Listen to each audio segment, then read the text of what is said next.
It is now my pleasure to do our speaker introductions. We have three speakers today. First, Dr. Vania Rudolf completed her medical school at Sofia Medical University, Bulgaria, and graduate school at the University of Washington, Seattle. She has a background in family medicine with OB and fellowships in integrative medicine from the University of Arizona, addiction medicine, and high-risk obstetrics at the Swedish Medical Center, Seattle. She is the current chair of the National Women in Addiction Group, ASAM, the medical director for the Swedish Addiction Recovery Services, Seattle, and appreciating diversity and resilience while providing whole person and patient-centered care to people with substance use disorder.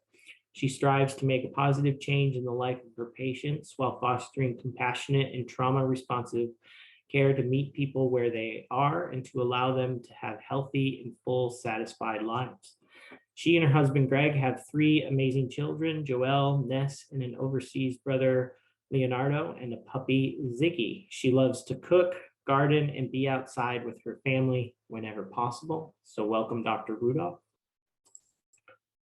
Jenny Lau is a mother and woman in recovery who just celebrated 4 years of continuous sobriety. She started using opiates at 14 years old and spent most of her teens and 20s battling her addiction. In 2018, while pregnant, she went into inpatient treatment facilities specifically for pregnant women with substance use disorder and found a care team that was compassionate and treated her with respect. By participating in ongoing care through Swedish, her life began to flourish and discovered a passion for helping others.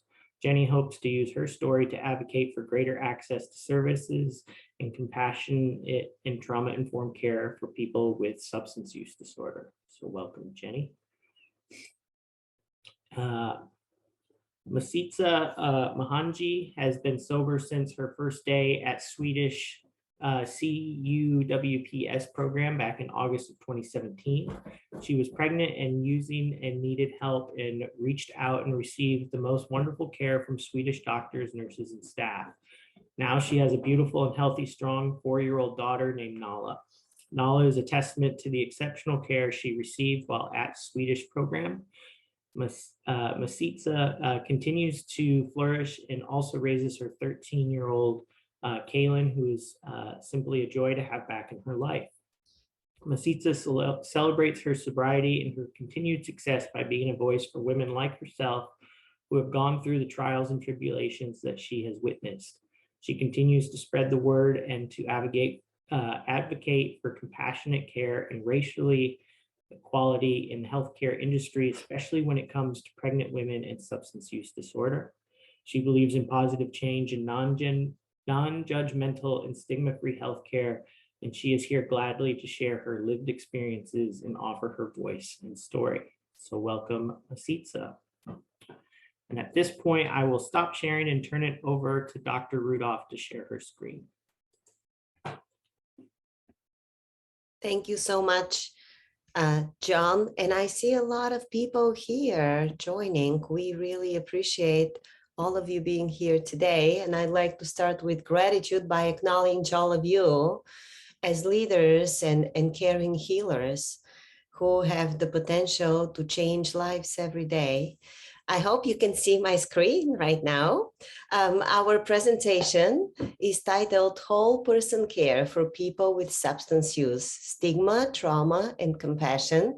And I have the major presenters today who are Ms. Masitsa Mahanji, Ms. Jenny Lau, and myself, Vania. And here you can see two beautiful photos of two proud women in recovery with their children.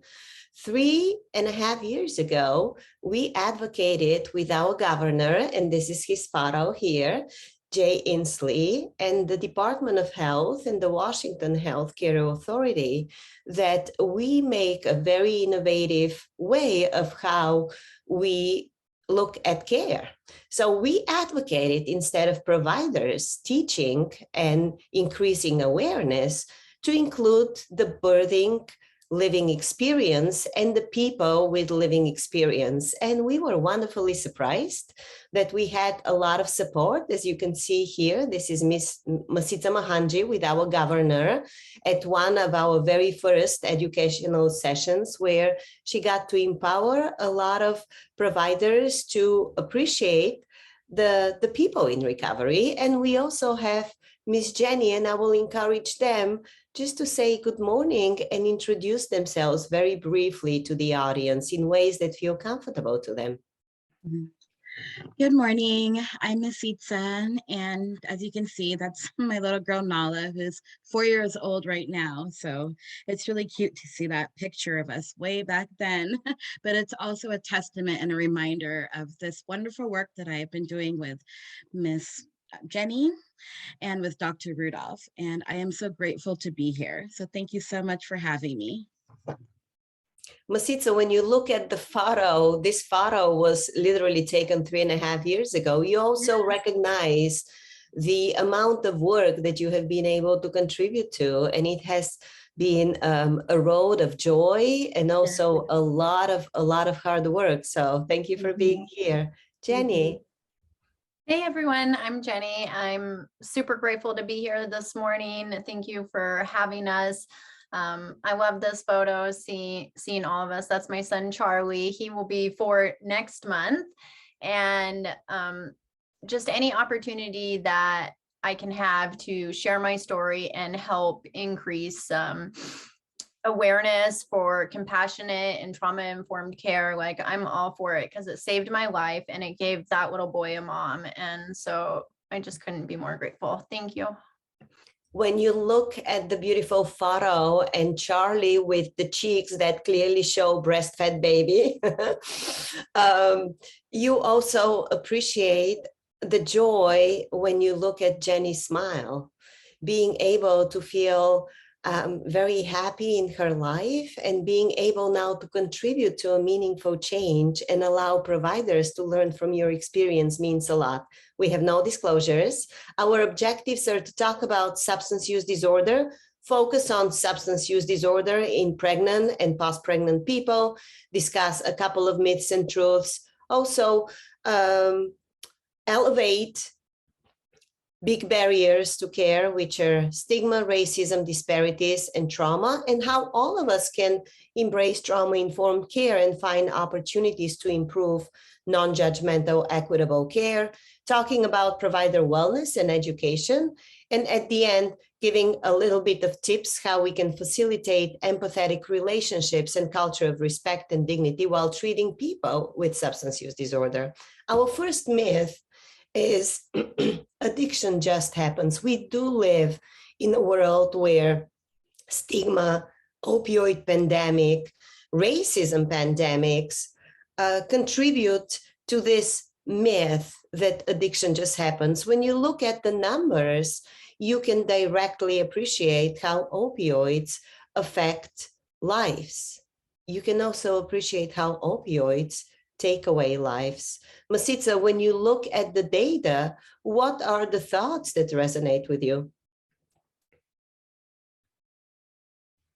You are muted. Sorry about that.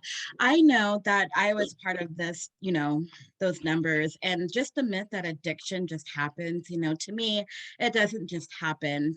It was something that I went through a lot of trauma, and I feel like I was self-medicating. And, it's something that I feel like it's a myth that people have to understand, that it's something I didn't choose, would not choose.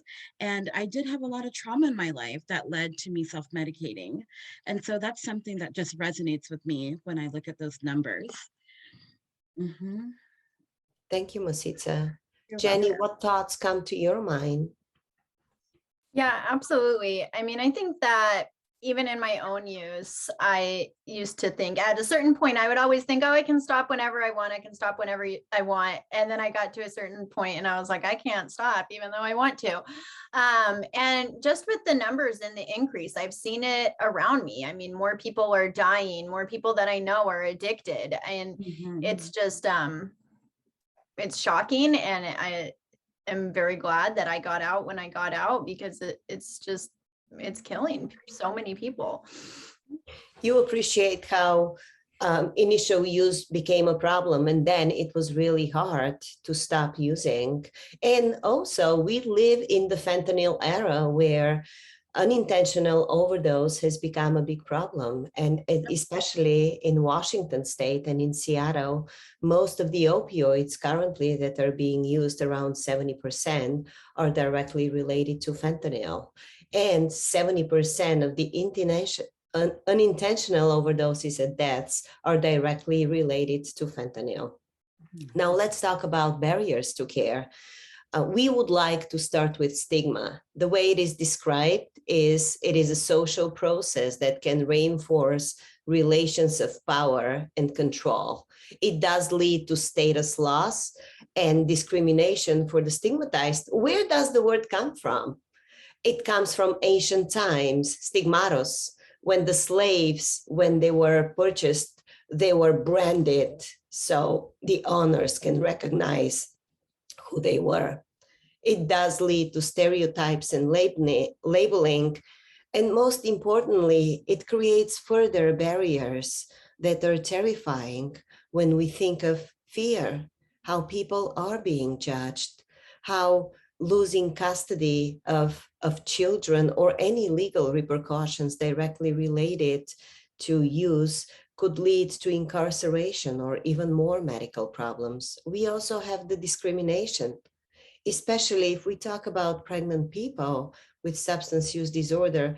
The focus is that they are likely the group that will be mostly discriminated and treated harshly.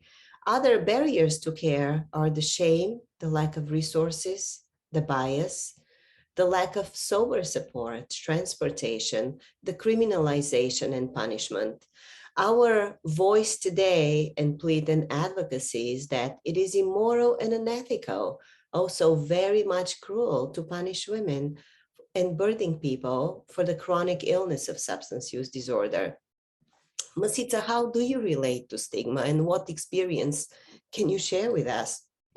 Yeah, so when I was pregnant and I was using, I was really afraid to go and seek help because I did have that fear that, I was going to be judged.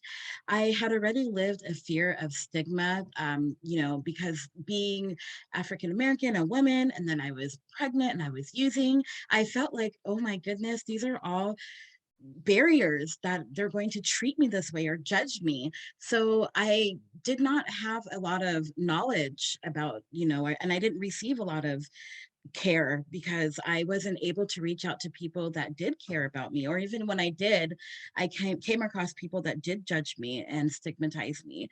So it really prevented me from wanting to go and seek care in a lot of ways. And that's something that I really, would like and wish that we could all, put an end to, just so women can feel comfortable, or people with substance use disorders and in my situation and Jenny's can feel comfortable and free and feel safe to go and seek care that they need. You felt like stigma directly prevented you from seeking care. And now that you're a person in recovery, you also recognize that feeling safe and comfortable with the care decreases the stigma and allows you to get the treatment that you would like. Jenny, what thoughts resonates with you? Yeah, just to echo what Masita said, I mean, I think that being pregnant and using really is like one of the most stigmatized things that can happen. I mean, even in the world of people using drugs, like all my friends that I used with, like a woman that uses drugs while pregnant, how dare she? And I believe that. I believe that up until the minute that I was using drugs and pregnant and couldn't stop. And just this idea that, all of a sudden I'm pregnant and I should be able to stop, even though I haven't been able to stop for years before that. But then there's also this other huge part of me that knows how stigmatized it is and how much people look down on it. And so I can't ask for help. So I'm trapped in this world of not wanting to use, not wanting to harm this baby, but not feeling safe to ask for help. you know, and when I did find Swedish and the services that I found, like I was met with complete compassionate care, and they didn't judge me, and they didn't treat me poorly like other places that I have been. And so I was able to get help, but I also know that a lot of places aren't like that. And women that are in my situation, they don't get that opportunity to get that help. Mhm. Feeling trapped must have been a very, very hard time. And thank you for being so brave to share and go back in the past. Yet you did have a lot of courage and strength to reach out for help. Now, this slide here helps us appreciate that substance stigma directly affects mental health, substance use, and maternal mortality. As you can see, current data shows that 1 in 5 birthing parents will experience mental health or substance use during pregnancy or post-pregnancy. 75% of birthing parents who screen at risk for postpartum depression receive no treatment. 90% receive no formal treatment for substance use if they screen positive or at risk. And how about the last one? 50% maternal mortality deaths are directly related to suicide and overdose. Now we can do something about this. Also, not treating, not offering compassionate and trauma-informed care loses lives. Also, it is creating a financial burden. And here you can appreciate the financial impact of not helping marginalized and vulnerable people who need treatment. Now, stigma and racism. Stigma creates discrimination, prejudice. Ultimately, it brings negative attitudes and leads to perception and the mark of disgrace. When we look at the racial disparities, we can also appreciate how we live in a racism pandemic. Mhm. Masita, I will let you share your thoughts here. Yeah, so I have experienced, so many racial inequalities, and I feel like that increased when I was pregnant, and I was also I went to another clinic somewhere, far off from where I live, just to go get seen, and they just treated me with such disrespect to where I was like, maybe I should just have an abortion because I feel like I'm not even getting looked at or helped or not even getting the services that I need.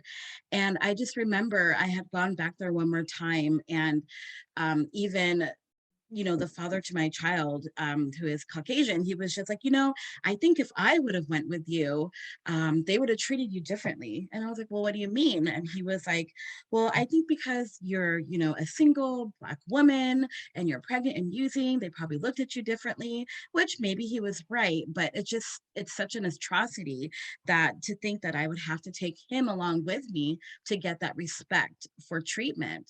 And that's something that I, want to conquer, and I want to change, because there are so many minorities and women that are out here in my situation that want to feel that respect and that love and that care. And that's something that I advocate for daily. So thank you. Well, Masita, thank you for being brave to share.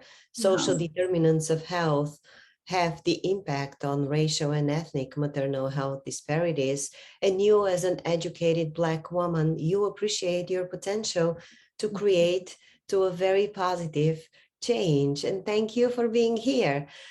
We wanted to talk a little bit more what individual racism is. As you can see, it does refer to the beliefs and attitudes and actions of individuals that support or perpetuate racism in any way, conscious or unconscious. We also have the institutional racism that refers to discriminatory treatment, unfair policies, and biased practices.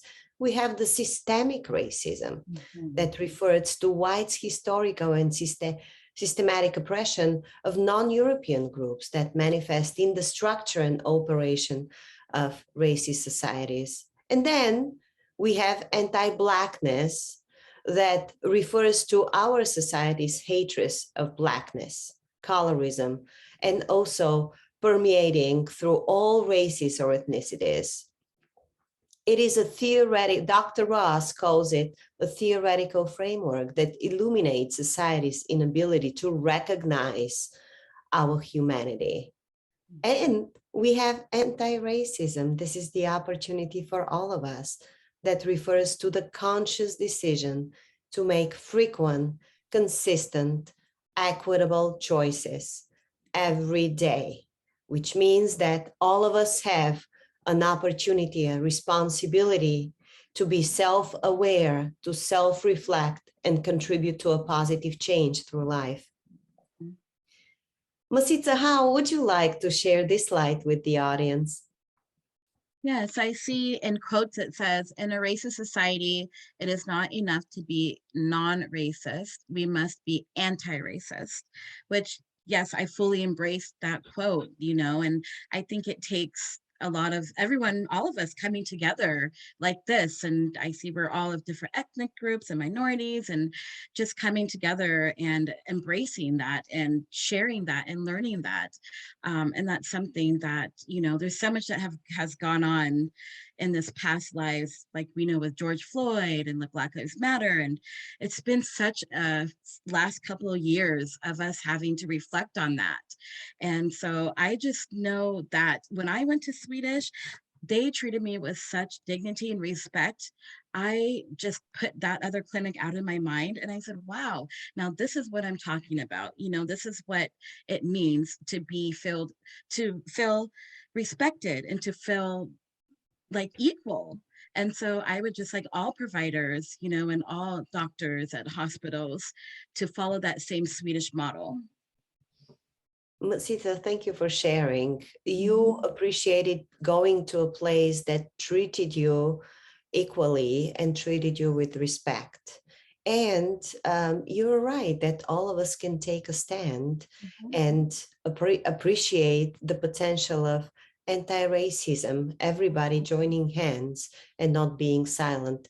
What thoughts come to mind when you look at this slide, and how would you like us as providers to learn from you how Black people would appreciate being treated when seeking medical treatment? Yes, just like it says, systematic racism and equality, take a stand. For all providers to take a stand to, when I come in that door and I say, I'm pregnant, I'm using, not to look at my skin color, but to look at me as a patient, as a person. And, no matter where I am in my world or what country, city I am, just to follow, because it's really hard for me to talk about too. It makes me really emotional because I just know there's so many other women out there like me that have to go through this. And, and I have kids, girls that I want to raise up and treat.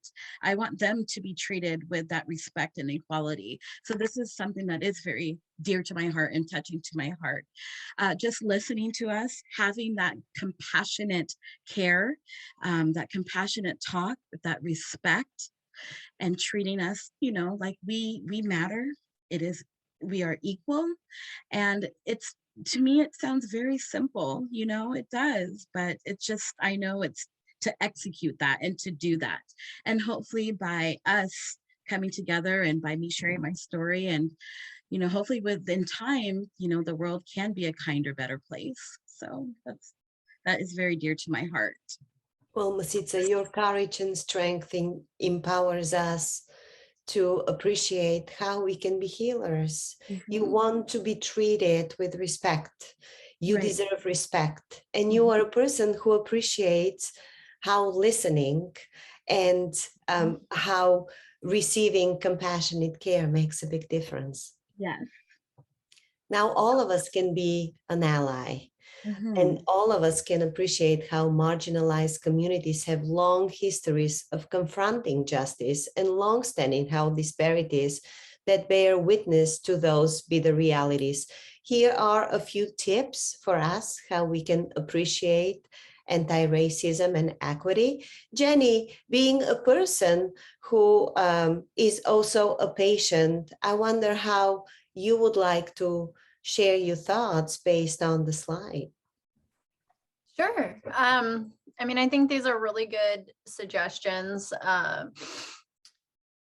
Especially in marginalized communities where there's been a long history of people being treated poorly or not getting the care that they should receive or getting their babies taken away from them immediately when they have them.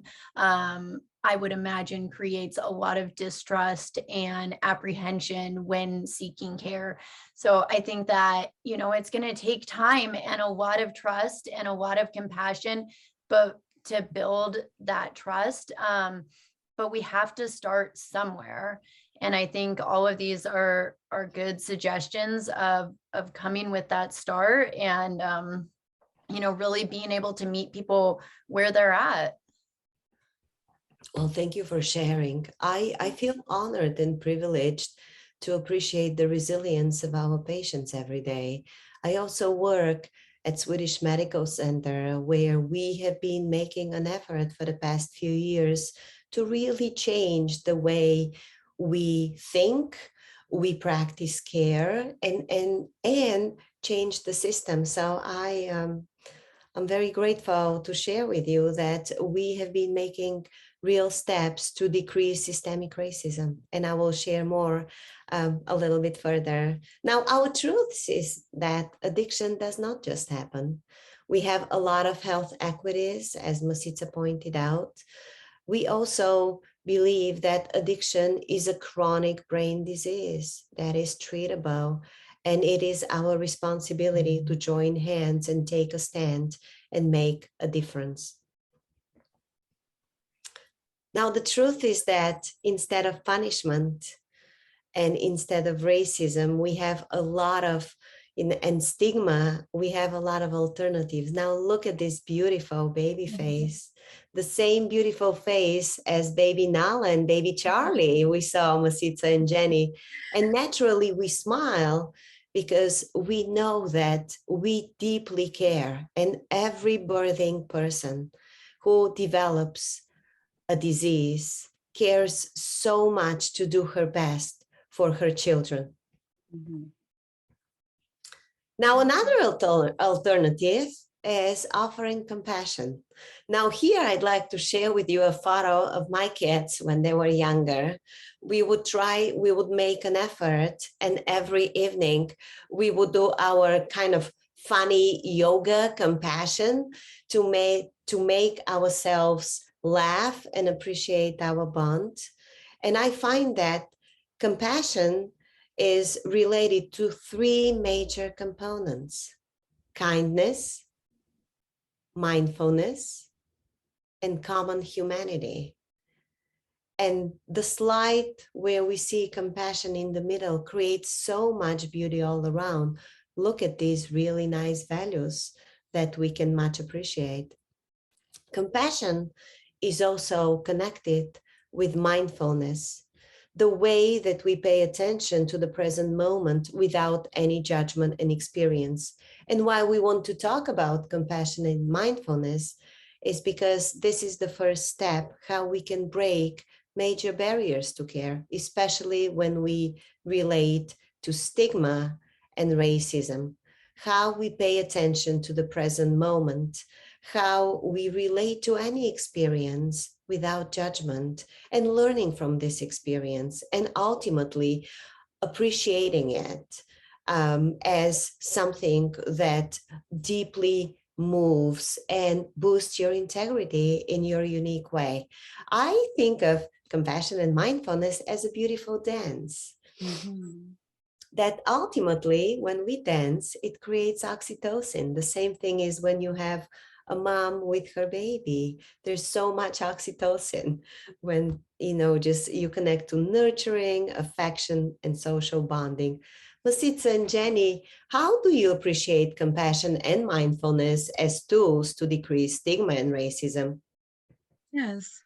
I feel, being compassionate to another person's situation and, just understanding when you put yourself in other people's shoes, you can kind of take your mind off of your own self and put yourself into their experiences and what they're going, and that's showing empathy and showing compassion.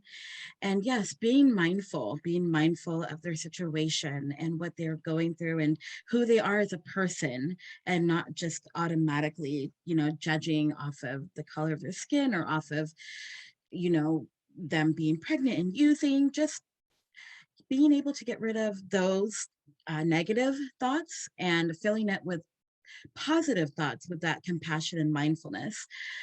Just like you said with the oxytocin, it reminded me like when I used to breastfeed Nala, and all of that love between us created that bond, and I just want, when everybody, women of color, when we go to see a provider, that we can just create that bond of love and trust. So beautifully said, Masita. Thank you. Thank you. Yeah, for me, when I think about this, I think about some of the experiences that I had in the healthcare world prior to going to Swedish, and being somebody that was a very heavy drug user. The only time that I went to the doctor was if it was like a complete emergency, like an abscess or something awful that only made me be stigmatized even more. And all of my experiences were really, really negative, and I was treated extremely poorly. So I kind of really had this expectation when going to Swedish that I was going to be treated poorly, because that's how I had been treated by nurses and doctors and other people in the healthcare field. So when honestly, it was from the first phone call, just the person talking to me on the phone, that because I wasn't sure if I was going to go, and having that first safe conversation of the person just really being compassionate and nice, and then meeting with the doctors made me feel safe so that I could stay, and made it so that I could tell the truth, because I was so used to always lying. But when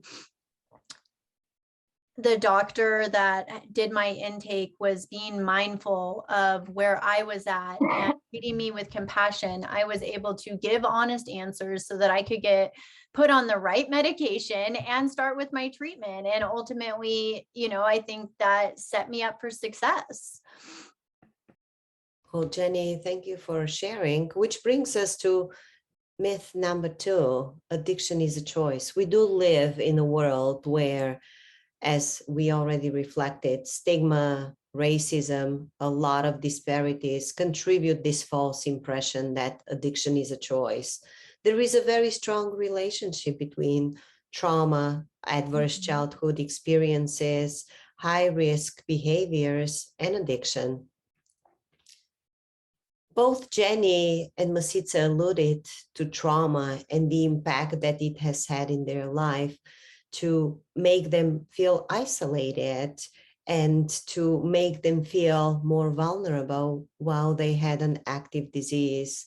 What is trauma, according to Masita and Jenny? And maybe you would like to share with us. Yeah, so for me, trauma, like that question before, that myth, addiction doesn't just happen.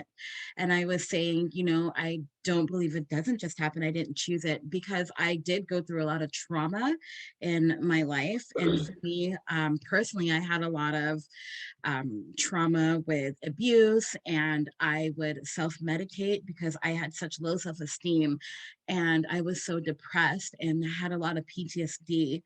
And I didn't know how to seek out care. I didn't have, someone to tell me, go to see this doctor or go see this therapist. Instead, I reached out and to opiates, and that was my doctor, that was my therapist, that was my counselor.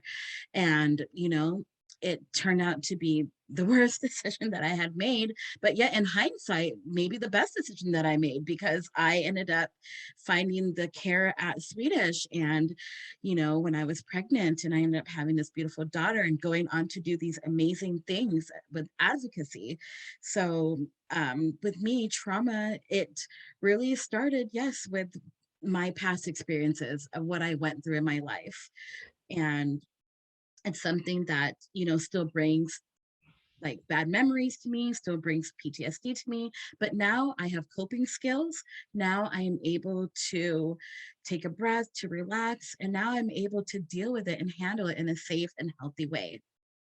So in a lot of ways, trauma contributed to poor mental health and substance use. It also encouraged you to seek help and get Yes. better. Yes. Now, we also would like to raise the awareness of adverse childhood experiences. And this is the study that was done with CDC and Kaiser Permanente in California, where they screened more than 17,000 people. And what they found is that past exposure to adverse conditions and maltreatment were directly related to the major risk factors for illness and death. People who had 2 to 4-fold increase in 4 ACEs had increase in poor health, tobacco smoking, STDs, 12-fold for alcohol and substance use disorder, and how there was a very strong relationship between ACEs, violence, trauma, and addiction. And appreciating ACEs and trauma helps us also appreciate how we can treat people as conquerors and not as survivors of their trauma. Instead of having the philosophy of you are sick, you are bad, appreciating that you're not bad or sick, you're injured by the trauma that has directly caused a negative impact on your life, and how we can work together to meet people where they are to make them feel healthier and better. Jenny, when you think about our truth that addiction is not a choice and the trauma that you have gone through, how does that intertwine? Sure. I think that, I mean, for me, it really wasn't a choice. I had a long line of the disease of addiction in my family. And at a certain point, as I mentioned, I couldn't stop, even though I wanted to stop. And all the trauma that I had had in my life, and especially the trauma that happened in my youth when I was homeless, and I mean, just the list goes on and on, incarcerated. So I really did believe that I was bad and that I was sick, and that, that my life was not worth it or didn't mean anything. And being able to have a provider or have people meet me there and treat me as if I'm not bad, really gave me the opportunity to look at that and start to realize that I really wasn't bad, that I was sick, and that there is hope and a way to get out of where I was. Trauma experiences in the past directly affected your substance use. You also understood that having a disease drove the behavior, not the other way around. And ultimately, you talk about the importance of compassionate healing. Thank you for sharing. All of us hope to change the conversation from what is wrong with this person, thinking of what has happened to them. Masica, would you like to read the first example and then Jenny the second? Yes. So an example is, instead of saying, when we say, what is wrong with this woman? How could she use drugs during this pregnancy? Instead of saying that, trauma-informed care response would be, I wonder what happened to this woman to affect her life this way and the impact it has had on her health in pregnancy. And then the second example, how can she use heroin and call herself a mother? And the trauma-informed response would be, I can appreciate the vulnerability and the courage she has to reach out for help and to talk about drug use. We can all feel the difference, don't we? Trauma-informed care is a strength-based approach that is pretty much blended with the mindfulness, as you can see on this beautiful photo. It allows us to shift and appreciate each person's set of circumstances and needs, meeting where they are, when and where they need it. That's how we can improve outcomes for our patients, reduce re-traumatization, and ultimately support positive change. Here are a few trauma responses. Patients who have trauma, you heard by Jenny and Masica, could be very vulnerable, very sensitive, very emotional, have a lot of shame and guilt, and they usually are really worried and feared to seek help. And the challenge is that we often don't know what experiences our patients have had.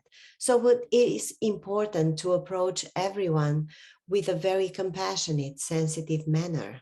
And this is going to allow you to reduce the risk of re-traumatizing or of triggering people, asking sensitive questions, delivering uncomfortable or painful information in a way that ultimately is going to create a safe space for the person to feel comfortable with.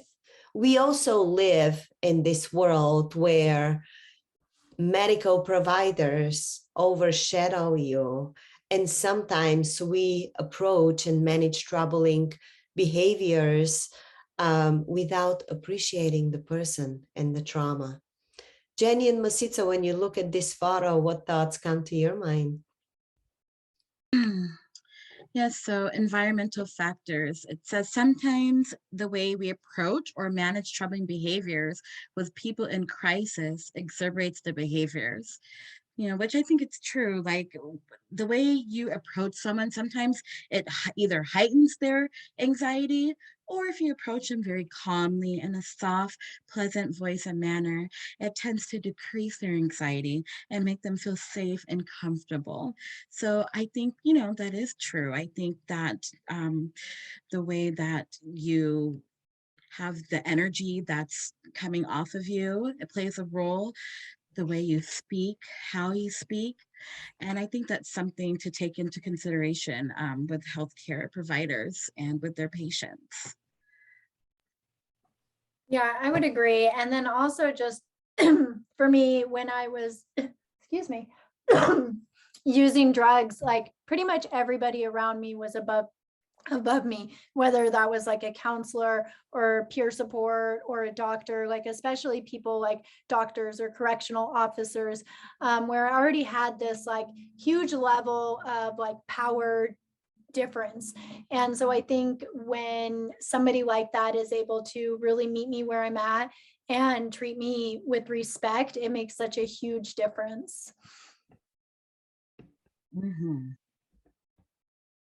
Well, thank you. It also helps us understand that words do matter, and provider bias is a big factor of how we create a space for our patients that is comfortable to ultimately include them in a trauma-informed communication where we do offer compassionate rapport building. We listen, we respect, we assist, we give the time and the space. We, in our hospital, we have been focusing on motivational interviewing, which is a mindful patient-centered approach to meet people where they are while emphasizing autonomy and compassionate presence with listening and openness.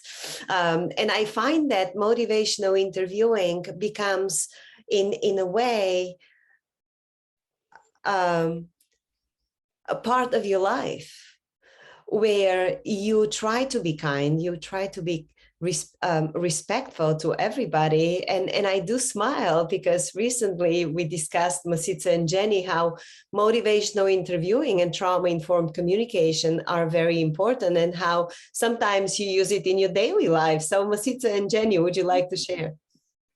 Yeah, so I know with even in my daily life, like you were saying, I do that with my profession, my job that I have. I do a lot with the elderly, and I find myself, like smiling and just being open.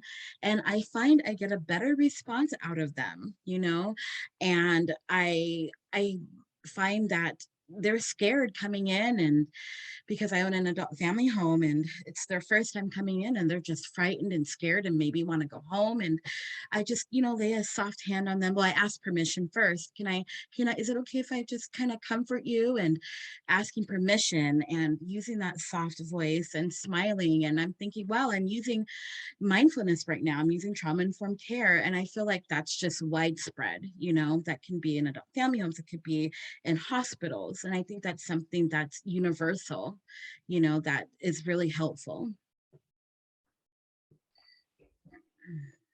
Very well said. I completely agree. I also use it in my life. I remember when Dr. Rudolph, she used to give me mindfulness exercises, and she would come in the room and she would be smiling and tell me like how I was such a beautiful light and worth so much. And I was like, at first I thought she was kind of crazy. I was like, what is going on with her?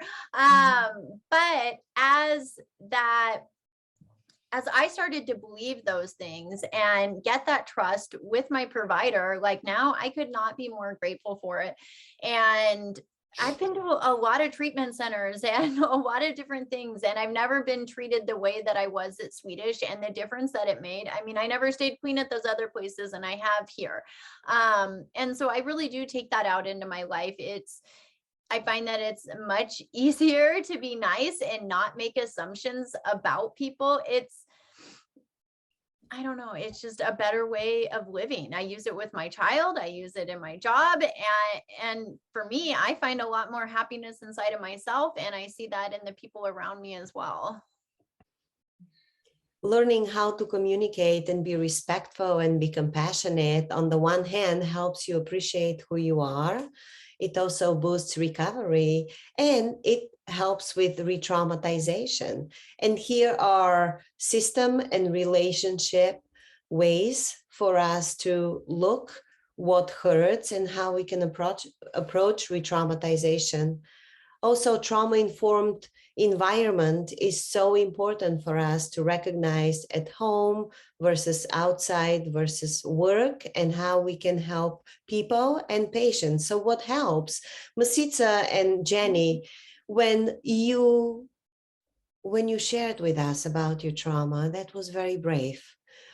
Both of you got emotional, and I felt how still it is a sensitive topic. So I wonder, when, based on your experience, what kind of things have really helped with you avoiding re-traumatization and processing your trauma in a healthy way?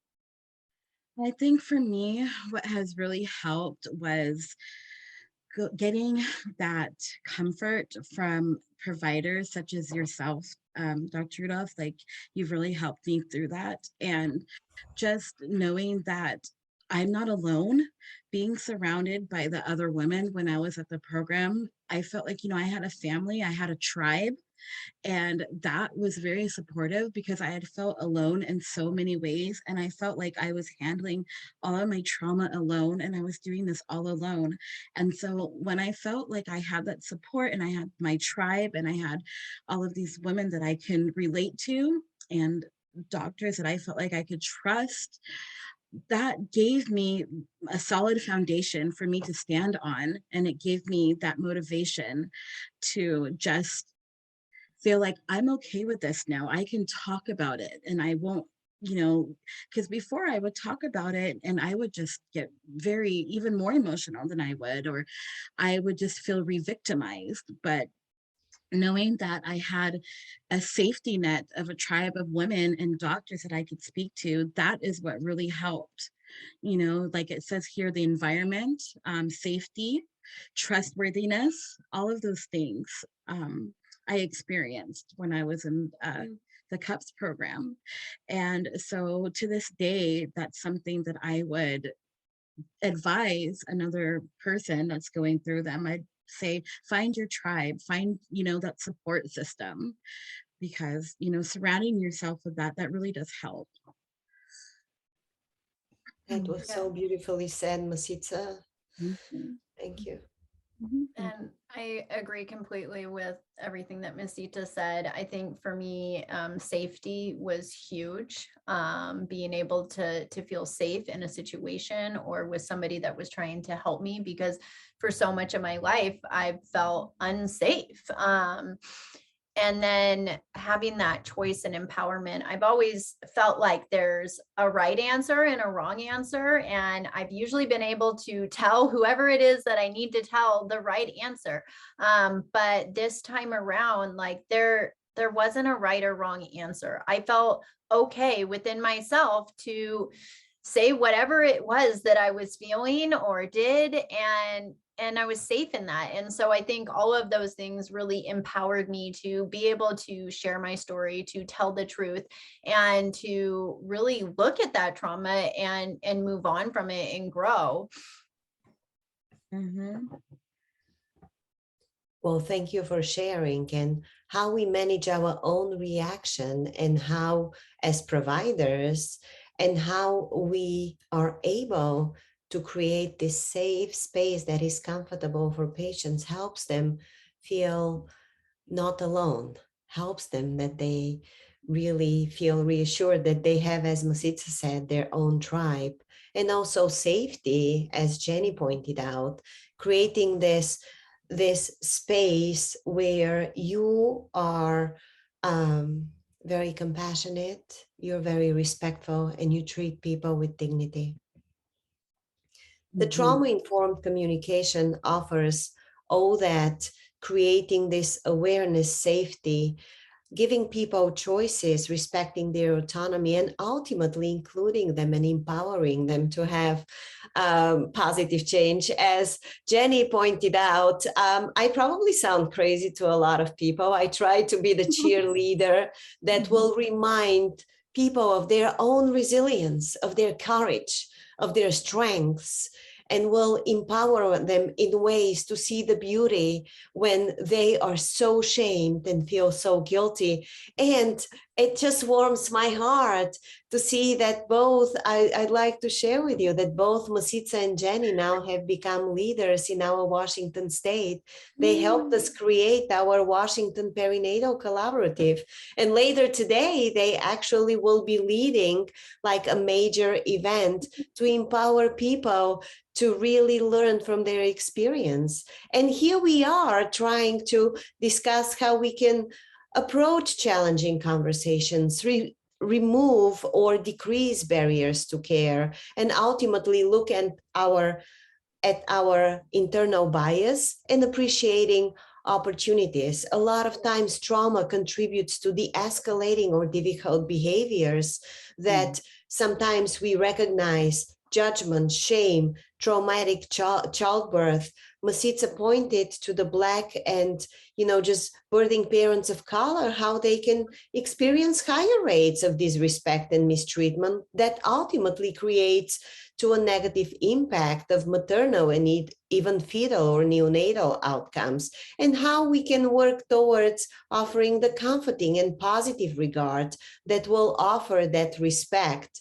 And I usually try to say, I try to cheerleader patients, but also to affirm the magic power that each provider has, while offering courage and kindness. And all of you here today, I see there were 31 people on this call. All of you have this potential to be healers, to be people who really listen, who respect, no matter what past experience, race, religion, or trauma our patients have gone through. Now, challenging conversations are opportunities in a lot of ways.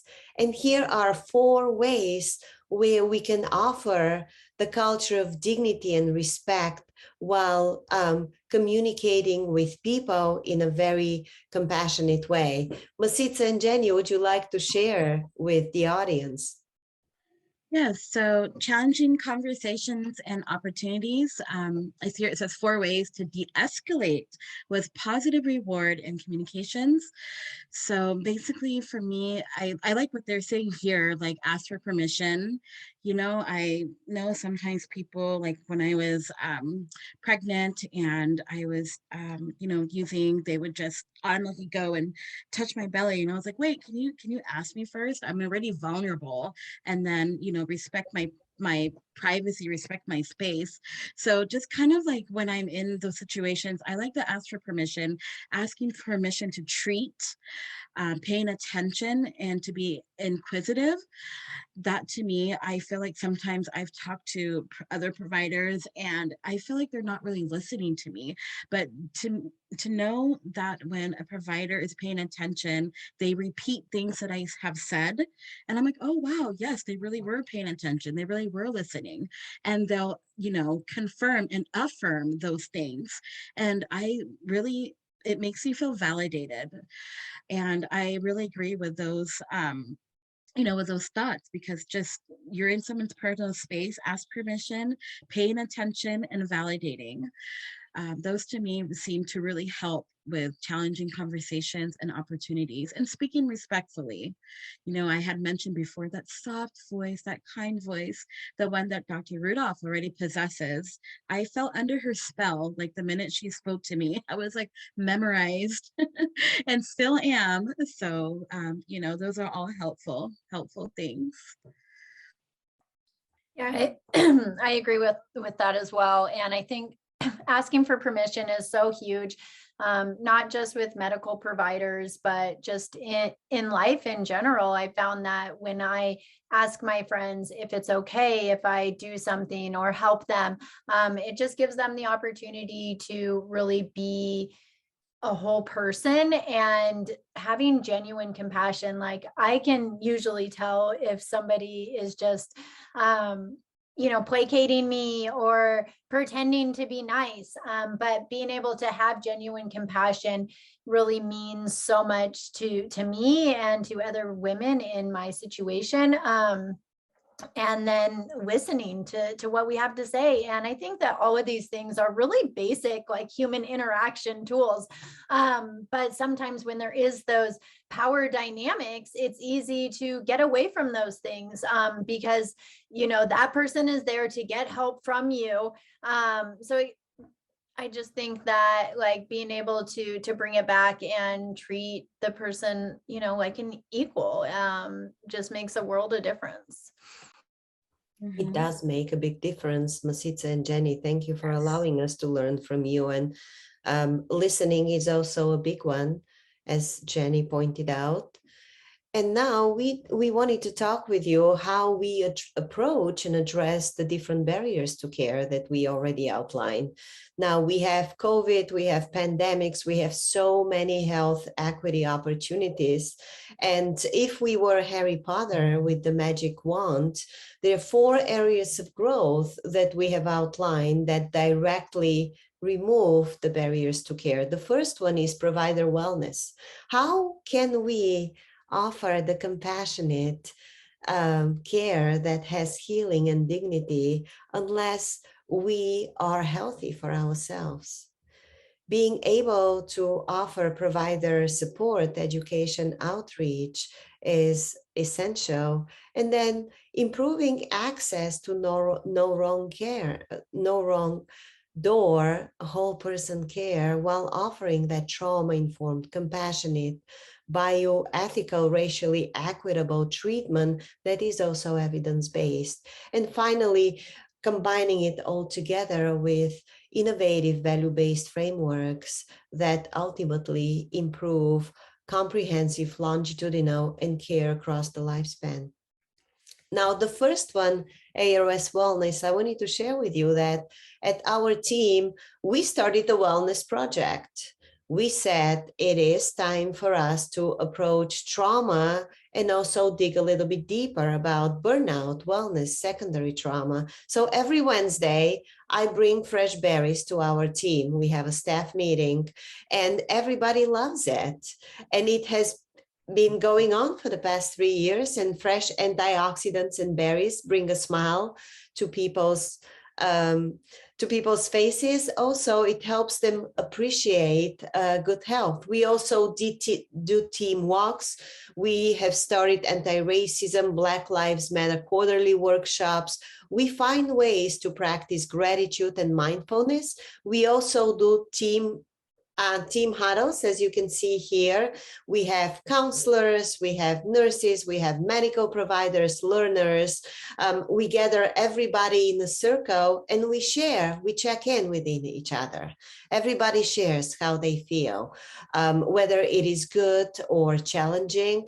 We create this safe space that we find directly helps people feel appreciated. We also have improved our boundaries, not to text after hours, to any work-related issues. We also have dedicated vacation, family time. We have created a flexibility in our work schedule, and we 100% meet family time and vacation requests.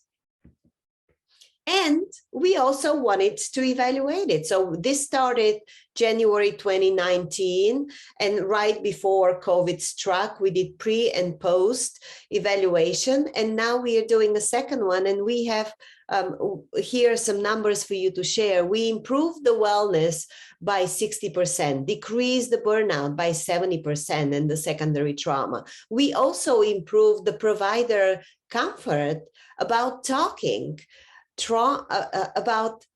and addressing secondary trauma or burnout. And ultimately, people were much more satisfied with their daily work and with their life.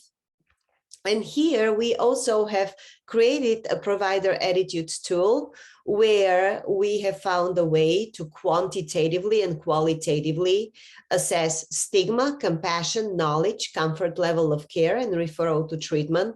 We created this many years ago, and we have done quite a few educational sessions. And on the bottom, I just want you to look at the bottom of the slide, which just shows you that the summative result is that we have improved stigma by 13%, compassion by 14%, knowledge by 31%, comfort level of care 24%, and ultimately provider attitudes improved score 17%. These are great numbers to know. And here are a little bit more of the provider support and education. We find that once we engage providers, we improve education, comfort level of care, and awareness. People actually really enjoy meeting people where they are, offering the trauma-informed care. They also are feeling comfortable to reach out for help. Masitsa and Jenny, what kind of providers or therapists or recovery coaches do you appreciate and do you hope to have or have had? Yes, so for me, I know when I was at the CUPS program and we would go to those classes to get us ready to integrate back into society, and those are very helpful. And I remember, we would have classes on just how to take care of our baby, and classes that inform me about because I used to be scared, like, oh, am I gonna go to jail? Is my baby gonna get taken away from me? But I got taught that this isn't going to happen to you. You're gonna just have everything set up. I remember they were just so compassionate in telling me, none of this is your fault. You're not the victim here or the enemy. Like they made me feel just ready to go into society. And they're very compassionate. All of the therapists all of the doctors and nurses in the classes, I think without that, I don't know how I would have managed to survive, because coming in, I was just so naive. And speaking with the group therapist, sitting down with all the other girls when we would come and just have group time, and we would all share our stories. And I remember that was something that stuck with me, because we were just going around the room, and the leader would have that trauma-informed care as far as just using her voice to be, you know, a leader. And I remember just growing in those classes. I grew as a person, I grew as a leader. And that was my most memorable time, I would say, is at the Swedish Cups program, that they really practiced and executed that compassionate model care. That's the one that I can remember as far as, you know, what stuck out to me with therapists and, you know, doctors. And so just having that same model, and I know Dr. Rudolph is, you know, working on that and is excellent on getting these models passed on to other facilities and other hospitals. I think it's, you know, the foundation and the pioneer. And I think it's something that we could all use. And it's, I found very, very helpful for me personally. I definitely agree. And I think especially in situations where providers and people are trying to help others, there's often a sense that they are very overworked, or like in clinics or in legal, public defenders, it's always, or social workers, there's always, they have way too many clients and not enough time and are overworked. And it's hard to be compassionate and understanding when you don't have any time, you know, to do anything for yourself. So I think that Swedish and the programs that they do for their providers and making sure that they're okay, that they have the vacation time, that they're getting that extra time, really carries over into how they treat their patients, because it is a two-way street, and it's hard to be nice and caring and compassionate when you're overworked and stressed and overwhelmed. So I think that at Swedish and other programs that I've been in that really do implement the compassionate model, it's like compassion breeds compassion, and having that trauma-informed care, it really carries over. And so once you start practicing that, or once I started practicing that, then I was able to find more of that in my life. And it just takes, you know, really those first steps of just doing it. But yeah, I love it.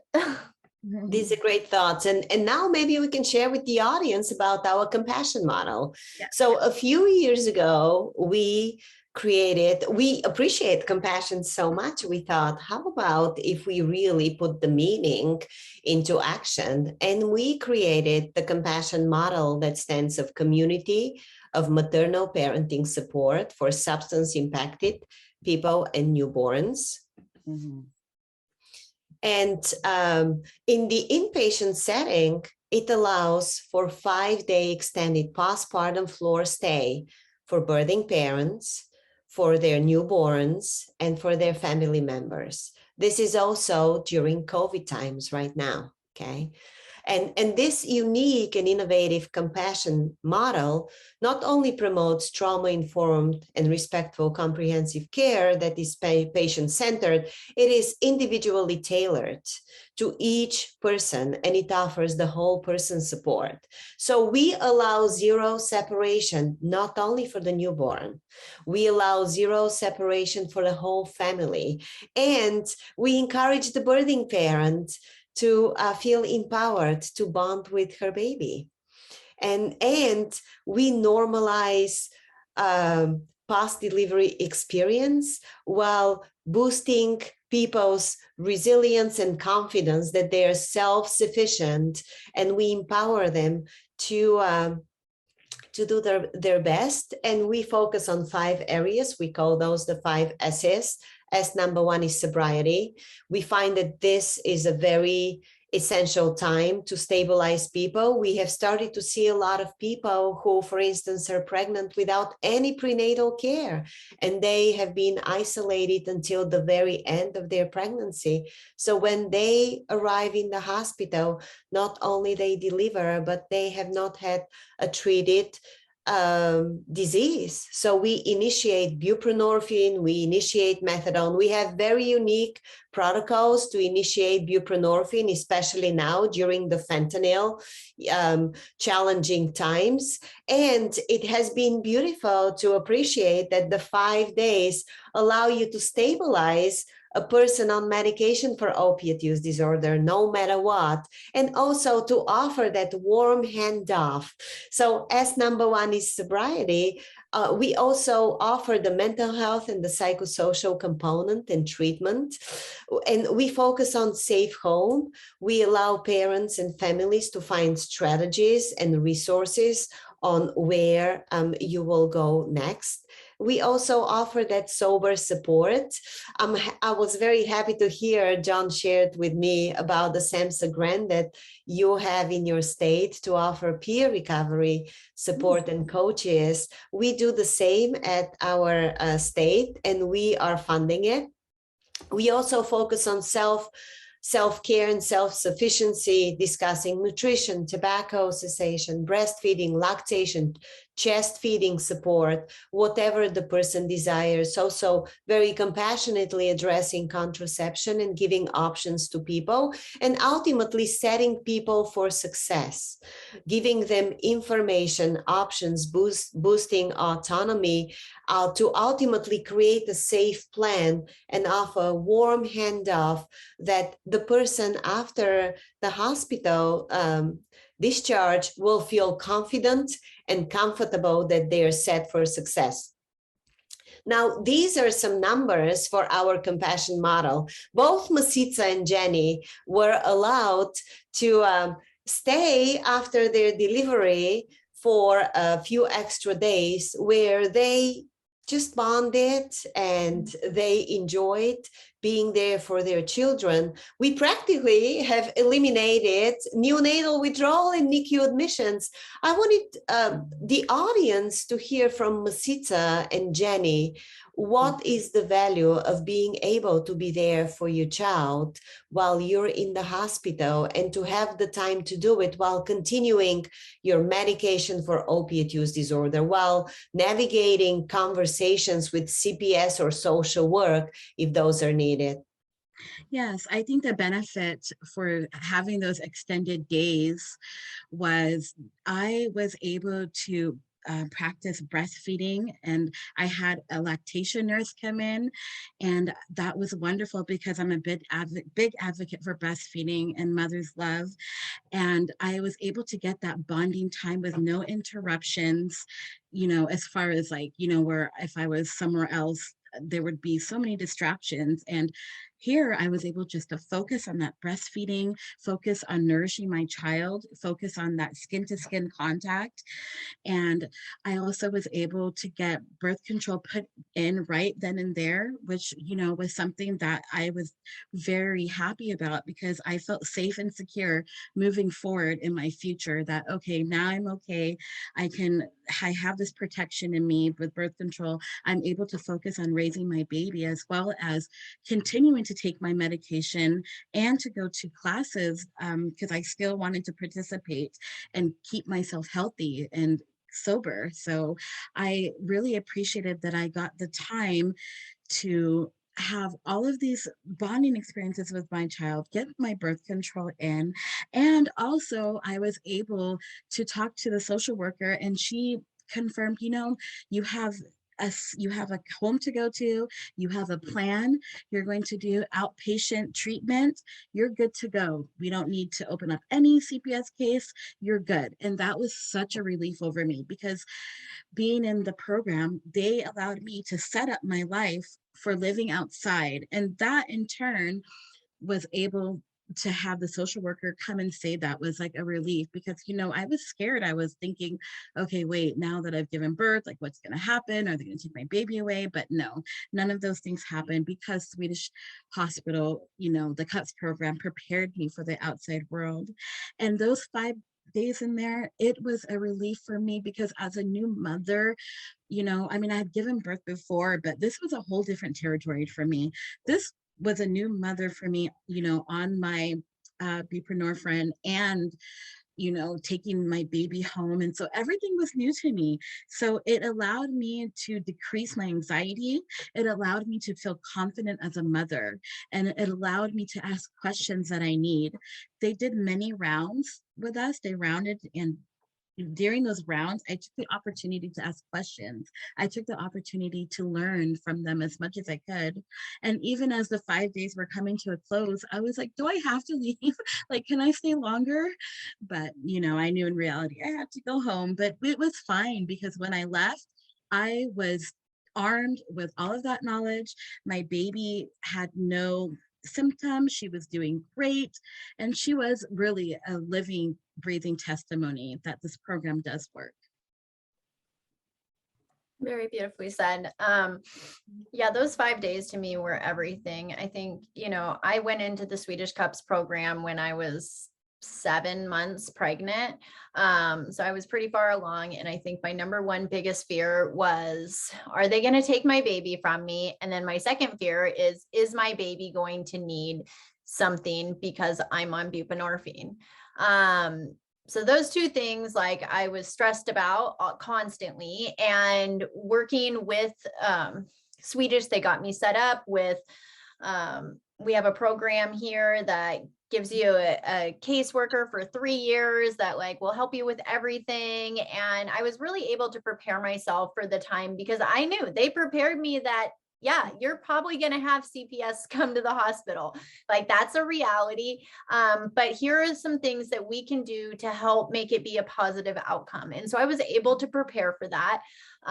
Being able to room in with my baby for those 5 days, he didn't need anything because he had mother's love. And I really do believe that makes the world a difference, being able to breastfeed, being able to have him close to me. I got to learn how to breastfeed. I got to, learn everything because I had never been a mom. I had no friends that were moms. I knew nothing about it.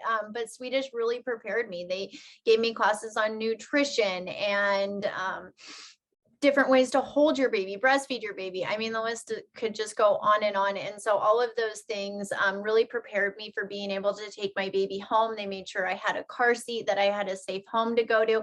And ultimately, when that CPS caseworker did come to the hospital, I got to have my own personal caseworker and the social worker and my doctor all there saying, we are on her side and she can do this and she's a good mom. And so they did come out to my house and checked, and then I got to take my baby home. And if I hadn't had those services and that support in those 5 days, I think it would have been a lot different. And I think there's a large chance that I wouldn't have been able to take my baby home.